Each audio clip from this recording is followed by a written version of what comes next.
नमस्कार मित्रों, मैं डॉक्टर राधाकृष्ण आपका स्वागत करता हूँ। मेरा कार्य क्षेत्र तो ह्यूमन हेल्थ को लेकर रहा है।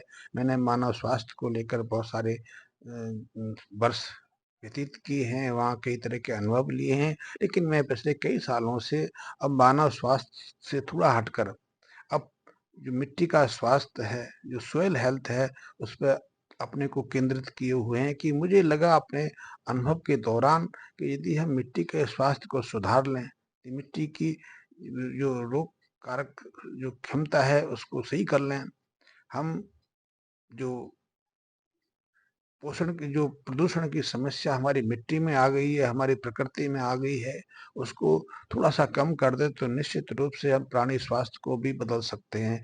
प्राणी स्वास्थ्य को आज इतना खतरा है, उसका सबसे बड़ा खतरा यही है कि हमारी मिट्टी बहुत विषाक्त हो गई है। मिट्टी में इतने जहरीले तत्व मिल गए हैं कि वो अब ना केवल खेतों को, हमारी फसलों को, हमारी साग-सब्जियों को प्रभावित कर रहे हैं, बल्कि प्रकृति के दूसरे अंश हैं, चाहे वो वायु हो, जल हो, मिट्टी हो, उसके साथ में फसल हो, उन सबको प्रभावित करके अब मानव स्वास्थ्य को और प्राणी स्वास्थ्य को सीधे-सीधे प्रभावित कर रही है। तो आज हम बात करेंगे कि जो बंजर भूमि है, उसमें हम खेती कैसे कर सकते हैं? बंजर भूमि में खेती करना बहुत मुश्किल है और बंजर भूमि यदि रेतीली हो, तो और मुश्किल हो जाता है क्योंकि रेतीली भूमि में पानी टिकता ही नहीं। नमी की मात्रा बनती नहीं, आप जितना पानी देते हैं वो कुछ कुछ घंटों में ही वाष्पीकृत होके निकल जाता है। तो वहाँ सबसे बड़ी समस्या जो है रेतीली भूमि में कि जलांश को संचित करने की है। वैसे ही रेगिस्तान में रेतीली मिट्टी में पानी की कमी रहती है। पानी की कमी केवल खेती के लिए नहीं रहती है, जो वहाँ मानव समुदाय रहता है उसको भी पानी की बहुत किल्लत रहती है, वो कमी रहती है और दूसरे जीव-जंतु रहते हैं, जो मवेशी रहती हैं, उनके सामने ही पानी की कमी रहती है। यद्यपि उन्होंने जो लंबी अवधि के दौरान अपने शरीर में कई तरह के बदलाव कर लिए हैं। इसलिए रेगिस्तान में जो प्राणी रहते हैं, उनको दूसरी जगहों की तुलना में कम मात्रा में पानी की आवश्यकता रहती है। इसी तरह वहाँ जो वनस्पतियाँ रहती हैं, उन्होंने अपने को मोल्ड कर लिया है, ढाल लिया है, उनको भी अपने जीवन चक्र के लिए कम मात्रा में जल की आवश्यकता रहती है। लेकिन एक बात तो है कि जब मिट्टी रेतीली है, तो जब धूप निकलती है, सूर्य का प्रकाश फैलता है, तो उस कुछ घंटे के लिए वहाँ का तापमान भी अचानक बढ़ जाता है और ऐसे तापमान में जो मिट्टी की जीवांशता है, जो मिट्टी की प्राण शक्ति है, ये प्राण शक्ति मिट्टी में तब आती है जब उसमें जीवाणु का विकास होता है, जीवाणु की उपस्थिति होती है और सबसे कम जीवाणु इसी रेतीली मिट्टी में देखे जाते हैं।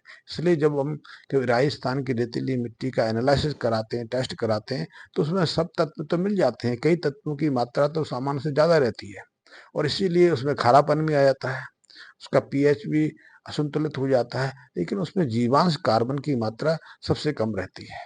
कई जगह तो रहती नहीं क्योंकि वहाँ जो मॉइस्चर है, जो पानी की उपस्थिति है वो नगण्य हो जाती है। ये सबसे बड़ी समस्या है और ऐसे में हमारे लिए वहाँ किसी तरह का फसल लेना, किसी तरह की साग-सब्जियाँ या पौधों को उगाना बहुत मुश्किल हो जाता है, विशेष प्रयास करने होते हैं। इसीलिए इतने अनुसंधान के बाद, इतने प्रयास करने के बावजूद भी हम राजस्थान में 1 से डेढ़ फसल से ज़्यादा नहीं ले पा रहे हैं।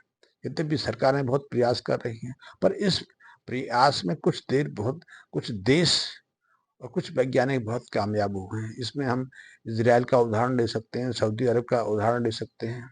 इन देशों ने अपने विशेष प्रयास से अपनी रेगिस्तानी मिट्टी को, अपनी इस शुष्कता को, अपनी इस रेतीली भूमि को बहुत ही उदाहरणीय, बहुत ही उपजाऊ बना दिया है। क्योंकि अब उन्होंने कुछ ऐसी विधियाँ, कुछ ऐसी प्रक्रियाएँ खोज ली हैं, जिससे उनकी मिट्टी में अधिक समय तक पानी सुरक्षित रहता है। इतना ही नहीं, उनकी फसलों के लिए हमारी तुलना में 1 तिहाई से भी कम जलांश की ज़रूरत पड़ती है।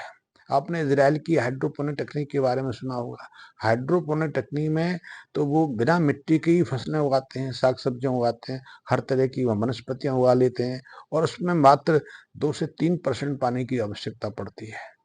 ज़्यादा से ज़्यादा 10% पानी की आवश्यकता पड़ती है। उसी पानी के माध्यम से वो हर तरह की वनस्पतियों को उगा लेते हैं। हाइड्रोपोनिक टेक्निक आज बहुत फेमस हो गई है। उसमें यदि हम उसका विश्लेषण करें तो न्यूट्रिशन के मामले में वो हमारी फसलों से कुछ ज़्यादा भिन्न नहीं है। लेकिन हमारे यहाँ बहुत सारी ज़मीन इसलिए बेकार रह जाती है कि हम उसे बंजर कह देते हैं कि वहाँ किसी तरह की फसलें उपजती नहीं है। उनमें हम किसी तरह की फसलों का को बो नहीं पाते, उगा नहीं पाते। ये हमारी कमी है। इसकी तरफ अभी तक हमने कम से कम ध्यान दिया है। लेकिन इसकी इसको यदि हमें सही करना है, हमें को रेतीली भूमि में, बंजर भूमि में फसलों को उगाना है, तो जो जिन जीवाणुओं की मैं बार-बार बात करता रहता हूँ, उन जीवाणु के मिक्सचर को मैंने तो गोरस का नाम दिया है। गोरस का इसलिए नाम दिया है कि उस मिश्रण में जो हमारे जीवाणु हैं, वो गाय के गोबर से निकाले गए हैं, कुछ मिट्टी से इकट्ठे किए गए हैं। तो वो उनको मिश्रण जब हमने किया है, तो हमने उसको नाम ही गोरस दे दिया है। गोरस इसलिए कि गाय के गोबर का रस से हमने प्राप्त किया है, और उसको हमने सुपर गोल्ड नाम दिया है क्योंकि उसमें हमने कुछ सेलेक्टेड माइक्रोब्स की फैमिली को लिया है। ये वो फैमिलियाँ हैं जो मिट्टी के लिए, मिट्टी की फर्टिलिटी के लिए, मिट्टी के उपजाऊ करने के लिए बहुत आवश्यक है। क्योंकि जब ये मिट्टी में जाके सक्रिय होती हैं, तो अनायास मिट्टी की जो उर्वरता है उसको बढ़ाने लगती है। क्योंकि मिट्टी में इनके माध्यम से, इनकी गतिविधि के माध्यम से वो ऑर्गेनिक कार्बन की संख्या बढ़ने लगती है। ऐसे अध्ययन हुए हैं, हमने भी इसमें स्वयं परीक्षण किए हैं। आप यदि स्वयं उसका प्रयोग करेंगे और लेबोरेटरी में टेस्ट कराओगे, तो आप स्वयं भी 4-6 महीने के बाद विस्मित हो जाओगे कि जिस मिट्टी में ऑर्गेनिक कार्बन की मात्रा 0.2%, 0.3% रहती है, उन माइक्रोब के विशेष प्रयोग से उसी रेतीली मिट्टी में जो ऑर्गेनिक कार्बन की मात्रा 1 से 1.5%, 2% तक हो जाती है। और निरंतर यदि आप उसमें इन इन माइक्रोब्स का विशेष तरीके से प्रयोग करते रहते हैं, फसल लेते रहते हैं, साग सब्जियां उगाते रहते हैं या दूसरे तरह की वनस्पतियों को उगाते हैं, तो निश्चित रूप से 3 से 4 साल में उसी रेतीली भूमि में जहाँ ऑर्गेनिक कार्बन की मात्रा 0 के आसपास थी, उसी रेतीली मिट्टी में ऑर्गेनिक कार्बन की मात्रा 2 से 3% और 4% तक बढ़ जाती है।